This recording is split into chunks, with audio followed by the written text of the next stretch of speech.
Hello, everybody, and welcome back to SEC Roundup. My name is Nick Morgan. I'm with the law firm Paul Hastings, and with me, as always, is Tom Zuccaro, also a partner of Paul Hastings. Tom, how are you doing today? I'm doing well, Nick. How are you? I'm doing okay, thanks. And we are joined today by our longtime friend and former SEC colleague, Patrick Hunnius. Patrick is currently the General Counsel and Chief Compliance Officer at Silver Rock Financial and came up with the crazy idea for today's SEC Roundup topic. Patrick, how are you? Nice to see you. I'm well, thank you. Thanks for doing this, guys. It's good to see you. Yes, no, it's a good idea and a nice change from the usual pace. So your suggestion was that we do a sort of pop culture oriented SEC roundup, and specifically focusing on the HBO show Industry. So for anybody who's a fan of the show and has not yet seen season 2, spoiler alert, we're going to talk about the finale, the last episode in which an insider trading issue is portrayed, and talk about setting aside for the moment that it's set in the UK, and we'll ignore the UK aspect of it, but whether or not the factual scenario presented in the show presents insider trading liability issues. And I mean, the scriptwriters had a field day with this. They threw in all sorts of topical subjects like shadow insider trading and meme stocks and legislative bodies and all that sort of thing. So Patrick, since this was your idea, why don't you lay out for us the sort of factual scenario that we see in the final episode of season 2 of Industry, and then we'll talk about it. Okay, great. And I'm partially self-interested. I wanted to talk to 2 people smarter than me about this and see what they thought. I also suggested Matt Levine write about it. Very good. Well, that was unsuccessful to date. So the starting point, I guess, is the hero of the show is a woman named Harper. She works at an investment bank in London called Pierpoint. She has a client who's a hedge fund manager. His name is Jesse Bloom. It's her largest client. And going into the final episode, he has, for purposes of this discussion, 2 major positions.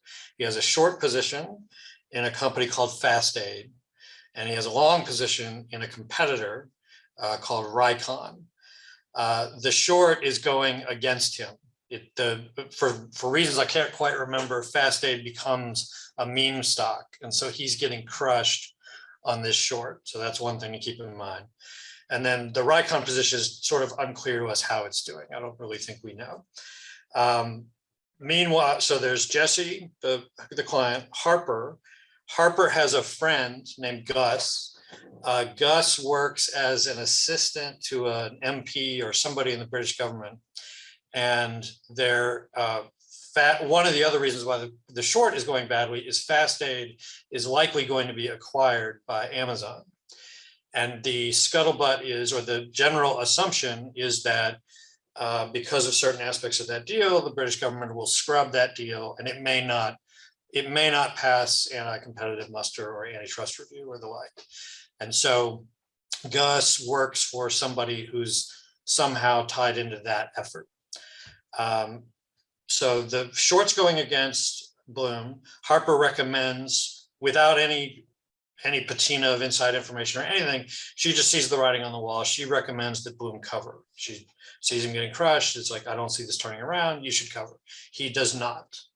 So then, and there's also an occasion where she basically tries to work Gus for info, and Gus just flat out says no. He's like, I'm going to do the best thing I could possibly do for you, which is hang up or stop talking to you or something like that. I forget what it is.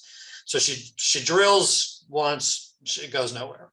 Then she tries again, and the second time, Tom, I'm going to spend a little time on this because it raises some interesting questions about duty and the like, because she peppers him again, and he's like, no, and this is illegal, and he's like, no, but he's actually quite frustrated professionally because there is no investigation.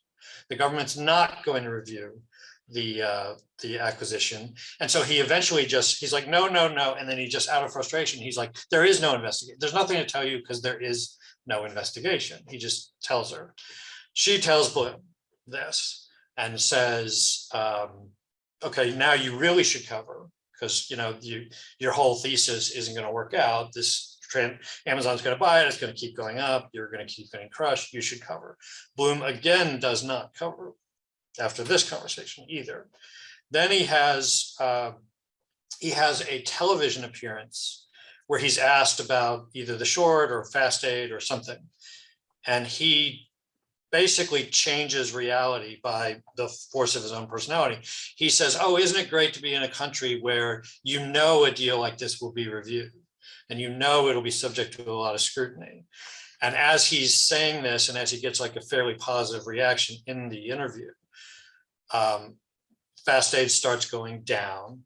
And meanwhile, while he's in the midst of this interview, he is texting Harper and telling her to make large purchases of Rikon, which she does. She directs the Pierpont 4 to do that. They do that. So now he's turned from losing on one position to winning on two in a heartbeat. And then I'm trying to think, Nick, do you think there's another piece missing or? No, I think that covers it. I think that's it. Yeah. So then the question, Professor Zucchero, is here's this hedge fund guy who's purchasing more of the competitor's stock when he has received information, as Patrick described it, about the competitor not being the subject of an antitrust investigation. But he's, by virtue of what he's saying on television, he's causing that investigation to recur. So a lot going on. It's a brilliant fact pattern, and I want to use it on my exam in my securities class I teach because it's perfect. It has every aspect of a difficult insider trading problem, and it's one, Nick and Patrick, as you know, we comes up often with clients who trade frequently, and we start when we answer those questions. We start with just what are the basic elements of insider trading. And just to focus this discussion, I'll mention a couple of them. And the first is sort of counterintuitive, but it is absolutely permissible and legal to trade on inside information, unless you have a duty to disclose that information before you. So any insider trading analysis has to start with, is there a duty that prevents the person who has the insider information from using it to make trades? Where does that duty arise? Well, the duty can arise in a couple of scenarios. The first is where you're a corporate insider and you owe a fiduciary duty to the shareholders of the corporation of which you're employed. That doesn't apply here, so we can forget about that. The other, which is a little bit more nuanced, is when someone learns information, when he or she has a duty of confidentiality to the source of the information. So someone gets information and has promised, agreed to, or otherwise there's an understanding that he or she will not trade on the information in violation of a confidentiality duty that he or she has. So that's really the duty we have to focus on. So let's start with what is the material non-public information?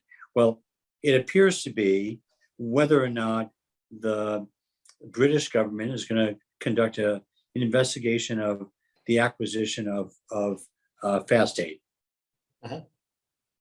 Harper learns that from Gus. There doesn't appear to be any formal or written or understanding between Gus and Harper that the information needs to be confidential. There's no confidentiality agreement, no NDA. So can one infer confidentiality from their relationship?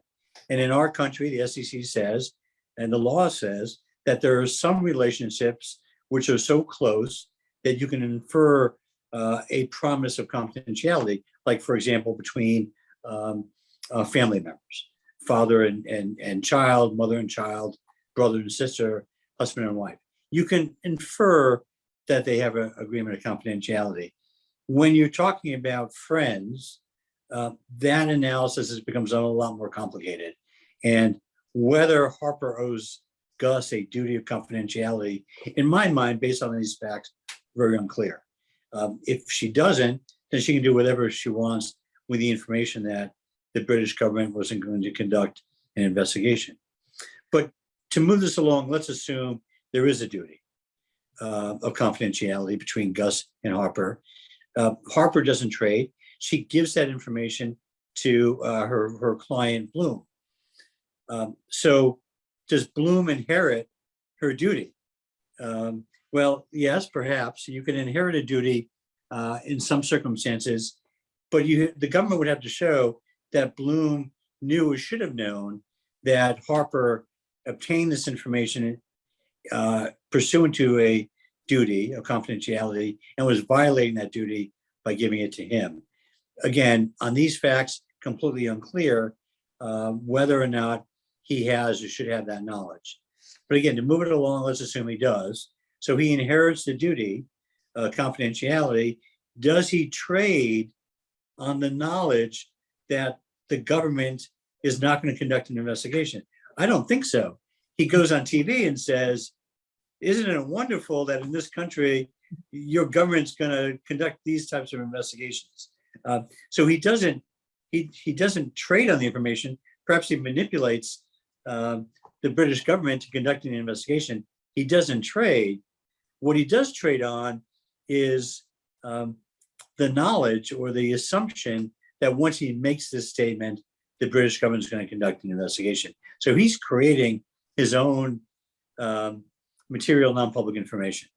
But he doesn't trade on fast date, which is the party that's being acquired. He doesn't make any trade there. He trades on a competitor, and competitor stock, which is yet another nuance, which is unresolved in insider trading law to this day, because how is the acquisition of fast date material information to recon stock price? He's assuming it would be. And there's a case pending right now in the Los Angeles federal court with this fact pattern. Someone knows of an acquisition of company X and trades the securities of company Y, which is a competitor of company X. Is that insider trading? There are so many uncertainties here. At the end of the day, you'd probably say it's not insider trading. But again, the facts, there are more facts that might be relevant to that conclusion, and we hate to ever reach a conclusion anyway. But it's a fascinating problem. It raises all of these critical insider trading questions.